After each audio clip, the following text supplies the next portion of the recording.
Hello everyone, welcome to my channel. If you're following my channel already, you probably know him very well. He is Nick Bonkowsky. But today, he's going to show us some strength training workouts, so follow along with me. Yes, you're just running back and forth. What? Really? That's for the whole weekend. You have like... In today's video, Nick will be showing us leg strengthening workouts from different kinds of squats and weight training. Like your usual workouts, it's always advisable to start with a warm-up. To start it with, here's Nick showing us a steady treadmill workout that you can do for at least 10 minutes.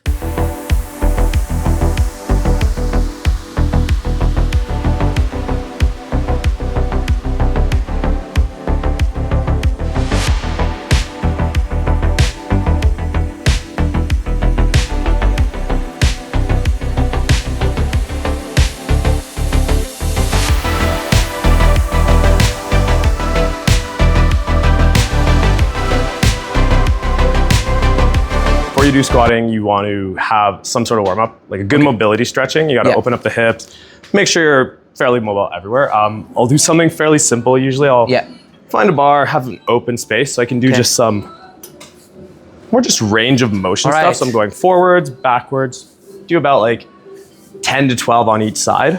So just get to open up the hips, move that around. You know, you can switch sides. Make sure you have a lot of space though, like you're not going to kick anything. I'm just definitely hitting this thing, so I might get kicked out of this. So you kind of do that, do a couple sets each side. Then you can kind of go on the front, which we should do this, I'll do this on this side actually. So you don't need anything to hold, it's just kind of nice, but this one's for your adductors, abductors, and you're kind of just going across. Once again, just to like open things up, warm yourself up, and you kind of do that. You need a little bit more space, but you kind of do that on both sides. After you do that, just almost like body weight squats, just kind of like getting down, you know, get in here. You kind of go a little bit to the sides just to open up a bit if you can really push in, stuff like that. Once again, just really focusing on opening up your hips because you are going to be squatting a lot of weights. And then hopefully you're warm before this. You did some running or do some band work as well. Nice thing is to have some bands around here and you kind of do side lunges or side steps. You can also do band around the ankle as well. You can put a band on something and kind of do the same idea. So pretty much you would have something like this. So what you would do is you would go in here, you'd go kind of just above. You're almost in a squat. Kind of doing stuff like this. Once again, it's just about activation of like glutes, activation of your inner, outer thighs, getting the quads a little bit. So stuff like that to start the injury prevention process. Perfect. Okay, we'll just throw it there. And then after you've done that, it's always good to work up to your working sets since we're doing back squats. So how are we gonna position? Where are we starting at? So you need to be able to get under the bar. So this would be too high right now. So we're gonna go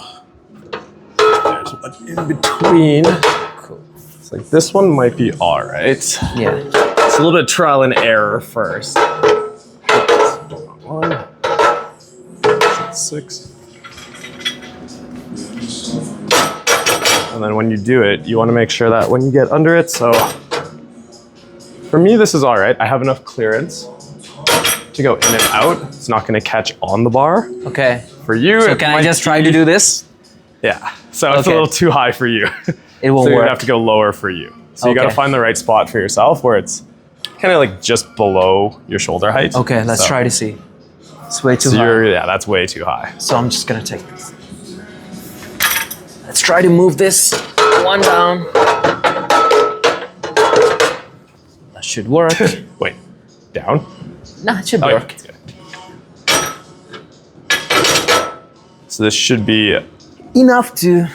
As long as you can clear those and you're not catching on it.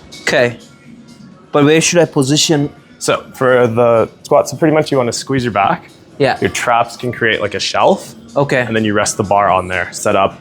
Pretty much just do a few squats with the bar. So you'd once again set yourself up, find your hand position, go underneath, square up, and then you pretty much stand up, walk back a little bit, your feet. So for this one, there's variations of your feet you can do. Yeah. Some people can squat toes straight forwards. Yeah. It works on different muscles. A lot of the times we have our toes out a bit. What you can do is actually squeeze your glutes. So when you squeeze your glutes, your feet just naturally kind of turn out. And that's pretty much a good position to be in. And then from here, you know, think hips go back and you just kind of sit down. Okay. Up. You don't want to go too low where your butt starts winking a little bit is okay generally. Yeah. But then you really push up through your quads and like through your heels. So down and up. That's like a perfect squat right there. Down and up. And you know, you do a few reps with the bar just to, once again, warm things up. It's not about going heavy right away. So. Yeah. It's say I think I could do 45s, Yeah. but how do I know, oh, maybe I can't? So work up to it for sure. Okay. Start, you know, you did the bar, maybe you put on like a 25 each side, and you're like, okay, this is pretty good. I'm comfortable. It's the weight's moving. Yeah. 35, going good. You're like, okay, I want to try 45. Make sure you have a spotter or your nice safety rack. So if you do drop it, you're not going to kill. Yeah. But yeah, if you do 45 and like you're shaking, you're struggling, you're going down and you're stuck there, it's definitely too much. Okay, so, perfect. All right, now let me show us with the weight. Sure. So once again, you set yourself up. Go close for this. Come up.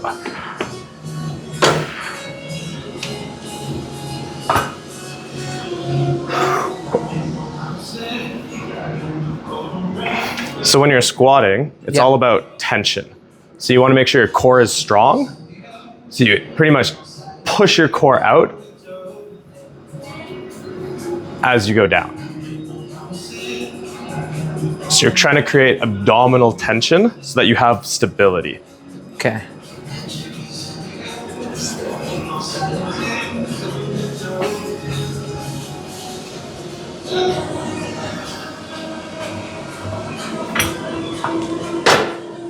So how many reps do you think will be a good to switch to a new weight or like even to?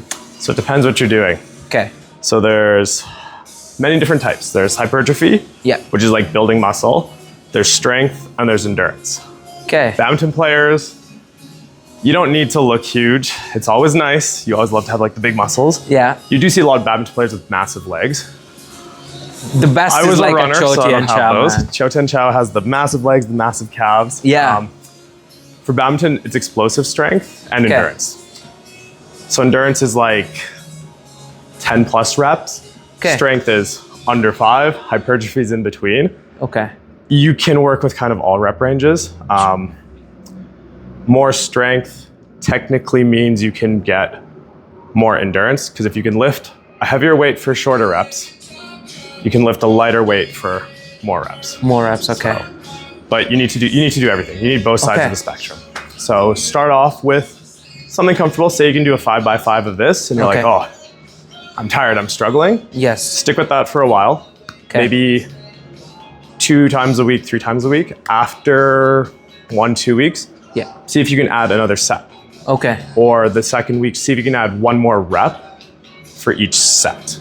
And then you kind of build up there and now you're doing 5 sets of 10 and you're like, well, that's a lot. Yeah. Now you would add on more weight. So next time you go, instead of say a 5x10 at 45, you might do a 5x8 with a 45 and a 5 or a 45 and a 10 and you gradually increase that. So that's your kind of more endurance. Your strength would be like a 45 and a 10 for a 5x5. So that's your strength training. Yeah.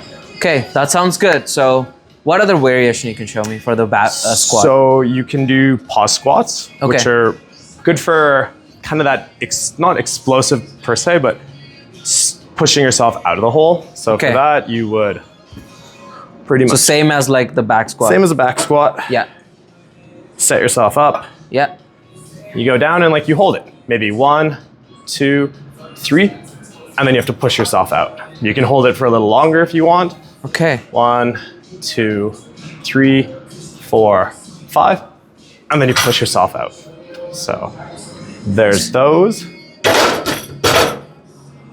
Another variation would be a front squat. Okay. There's a few different ways to hold a front squat. You can go arms under if you have the mobility for it. Yeah. So that would be more kind of underneath here. It's sitting kind of across your shoulders. Yeah. Another one. Whoop. Like magnet. Yeah. Another one would be where you kind of arms across the bar. Okay. So it just depends on your mobility and what's easiest for you to do. But a front squat is essentially the same. The weight is now in the front, so there's a lot more emphasis on your quads. And with that, you pretty much go down. Yeah. And then back up. Okay. So. The explanation, maybe we should just face the camera, right? When you're explaining the front squat. So pretty much there's two variations. So there's one that's in front of your body this way with your arms. This depends on your wrist mobility, shoulder mobility. Same idea with the squat when you set up. The weight is just out in front of you.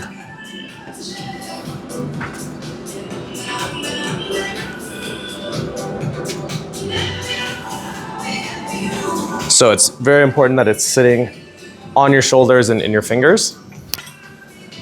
So the other way to hold it is a little bit easier if you don't have the mobility. So it's pretty much sitting in the front here and you're crossing your arms over top to hold it. You still have to have it up a bit, but still the same idea. It still allows you to squat down and keep that bar from rolling forwards.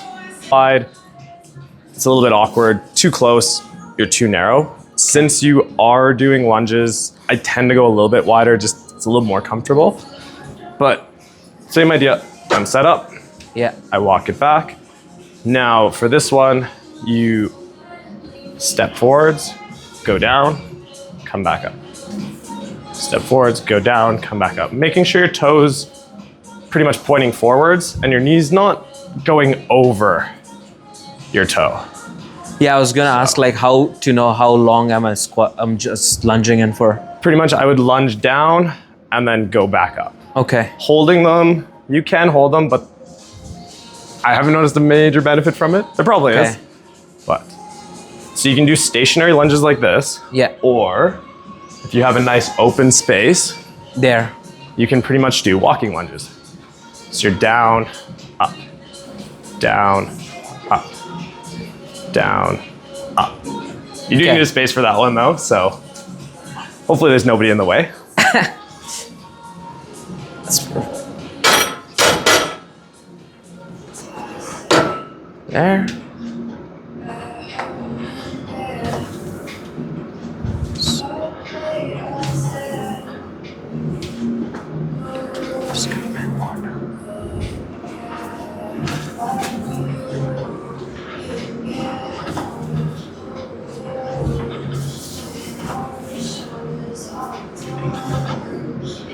Perfect. So RDLs are great for your hamstrings. Yeah. They also do hit other areas of your legs as well. It's almost like a deadlift. Deadlifts on their own are very, very good as well. But for the RDL, pretty much your setup, you want to be decently close here, just outside shoulder. So you'd come back, and it's essentially like a stiff-legged deadlift. So you're coming back, you're pretty much following. You go down, and then you come up. You go down, and you come up. Your goal is not to don't fall too far from your body. This is very unstable and a little bit dangerous, but you're kind of following the path of your body. Your hip goes back, and you're going up. Your goal is not to round your back too much. You don't want to hunch over, so you want to maintain tension. You should feel it in your hamstrings as you go down.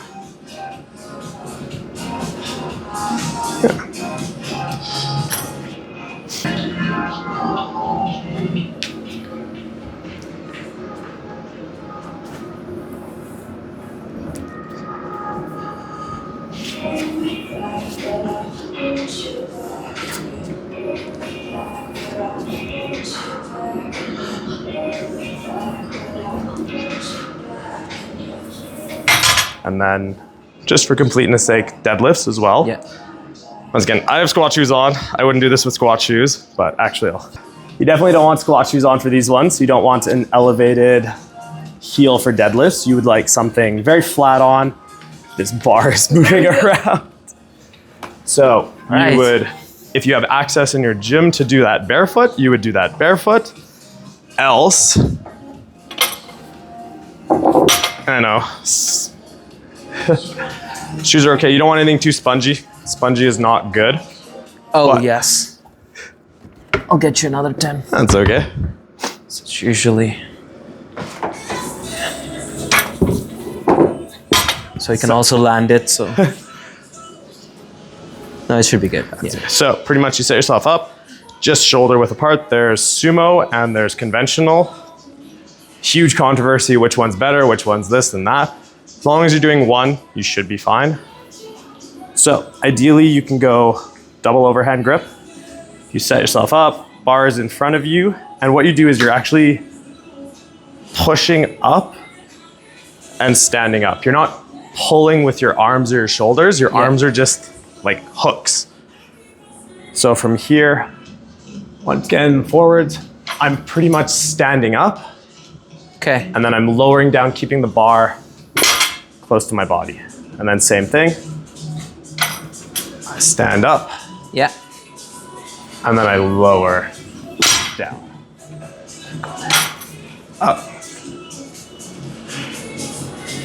And then, so deadlifts are, once again, good for your posterior chain.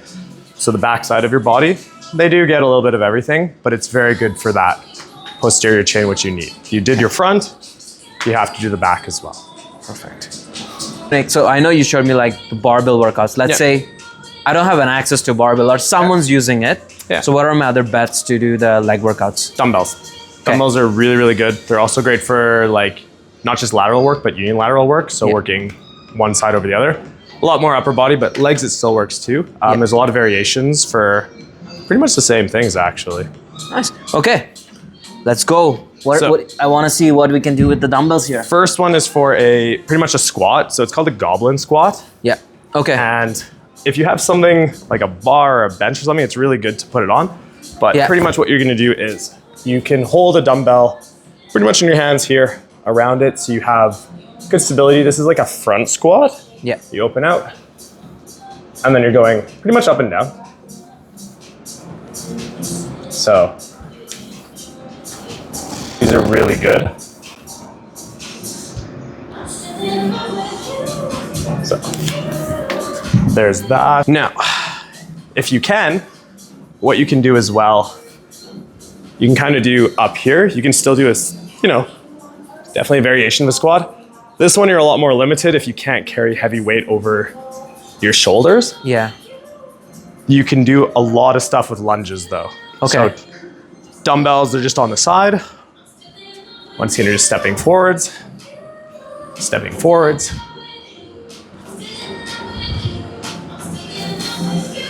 You can do walking lunges as well.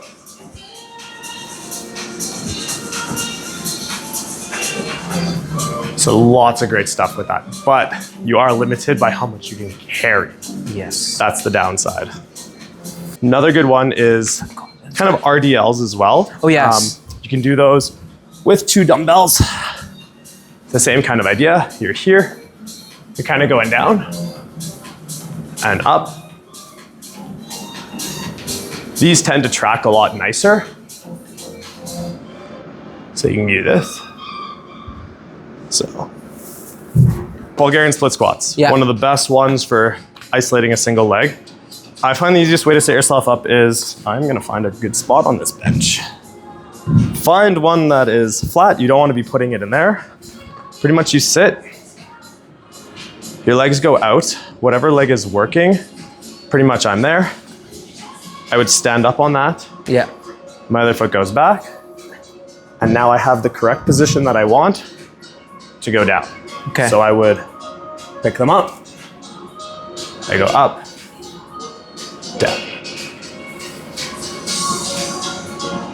Okay, how down am I going? I'm going You're completely down? More or less completely down. So it's pretty much almost touching the floor. Okay. That gets you a lot of range of motion and you should really feel it.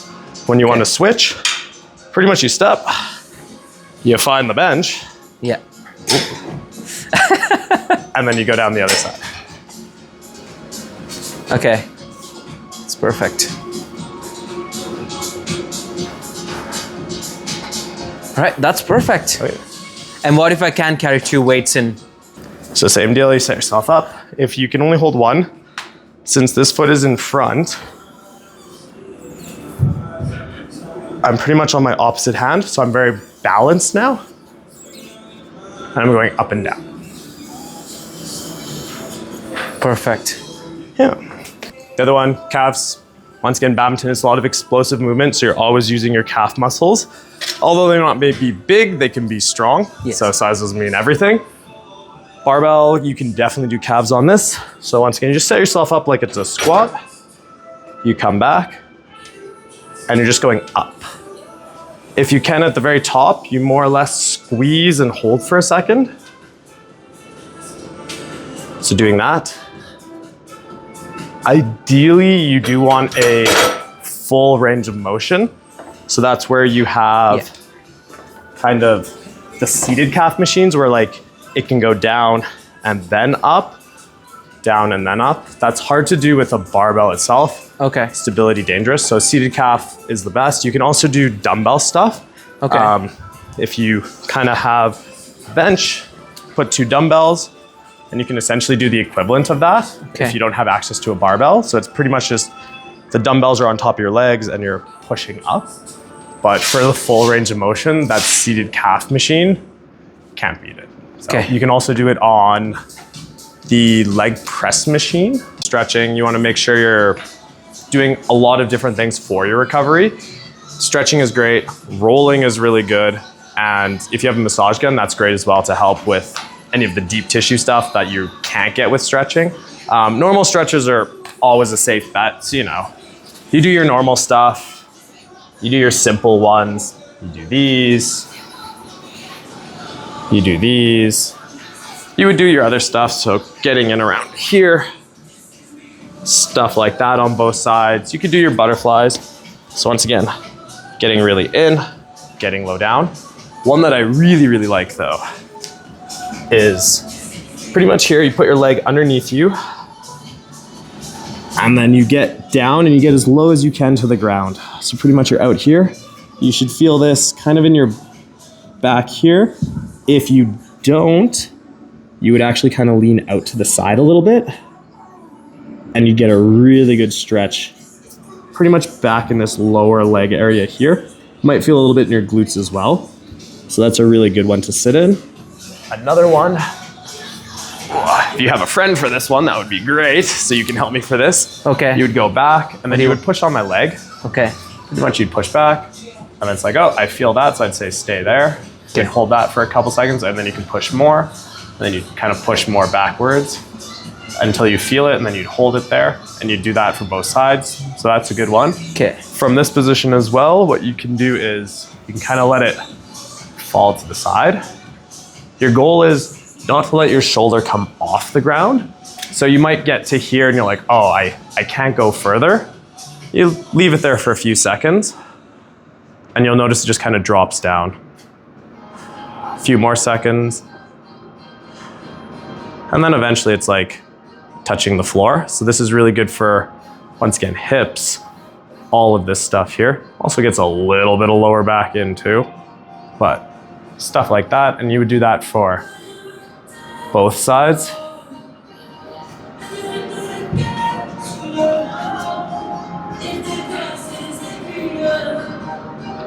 So, and then you'd hold that. So there's definitely lots of other variations you can do. Anything regarding stretching your legs generally is good. Yeah. And then everybody will have different stretches they like. There's no one fits all. This is better than the other. That's better than this. This is the only one you should do. You need to do a lot of different. So Nick, what are other shoe recommendations? Is this okay? Depends what you're doing. If you're running, awesome. Okay. If you're doing upper body, yeah, totally fine. Okay. For squats, you might not want that. Deadlifts, you probably don't want that. Oh wow. Okay, fine. Now I have to invest into one of your fancy personally, shoes. I use squat shoes. Just because you have an elevated heel, it just makes range of motion a lot better, and it's very, very hard here. Okay. So it's good for that. Okay. But, yeah. So what about these? Can I use these for deadlifts? And for deadlifts, those are awesome because they're really flat. For squats, if you have good ankle mobility, those are actually really good. As long as it's a very solid sole, you don't want anything squishy. Squishy leads to instability. Okay. Kind of do side lunges or side steps. Okay. You can also do band around the ankle